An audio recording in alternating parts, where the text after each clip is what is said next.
তো সাহারির জন্য যেহেতু উঠতেই হয়, সাহারি খাওয়ার আগে বা পরে 2 রাকাত 4 রাকাত তাহাজ্জুদ পড়া যাবে না। রব্বুল আলামিন বলেন, ওমিনাল লাইলি ফাতাহাজ্জাদ বিহি নাফিলাতান লাকা আসা আইয়াবআসাকা রাব্বুকা মাকামান মাহমুদা। ও নবী, রাতের কিছু অংশ সময়ে তাহাজ্জুদের সালাত আপনি আদায় করবেন, কারণ এই তাহাজ্জুদ হলো আপনার জন্য নাফিলাতাল লাক, অতিরিক্ত ফরজ। আপনাকে মাকামে মাহমুদে অধিষ্ঠিত করবে কে? এজন্য যারা সম্মানিত হতে চান, সম্মানের আসনে যেতে চান, তাদের জন্য তাহাজ্জুদ অবধারিত। আমরা রমজানে সাহারির আগে তাহাজ্জুদ পড়তে চাই কি চাই না? এই নামাজটা আল্লাহ বড্ড ভালোবাসেন। কেন জানেন? কারণ গভীর ঘুমকে স্যাক্রিফাইস করে আমরা এই নামাজ পড়ি। ঘুমের আরবি জানা আছে কারো? ঘুমরে আরবিতে কি বলে? অনেকগুলো আরবি আছে। একটা আরবি হচ্ছে নুআস, তন্দ্রা তন্দ্রা, আমানাতান নুআসা কোরআনে এসেছে। আরেকটা আছে ঝিমুনি, ঝিমুনি, এইভাবে ঝিমুনি আসে ঘুমের আগে, এটারে বলে সিনা। এটারে কি বলে? সিনা। স্বাভাবিক ঘুমকে আরবিতে বলে নাউম। স্বাভাবিক ঘুমকে কি বলে?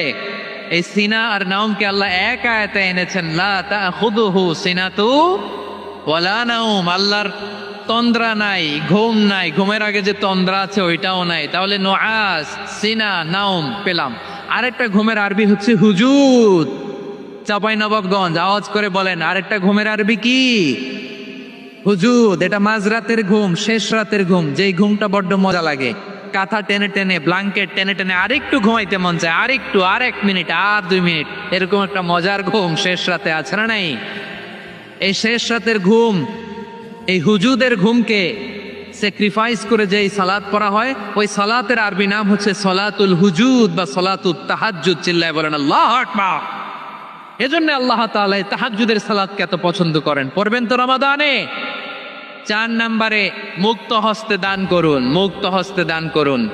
ওয়ামা আতাইতুম মিন যাকাতিন তুরিদুনা ওয়াজহাল্লাহি ফাউলাইকা হুমুল মুদঈফুন।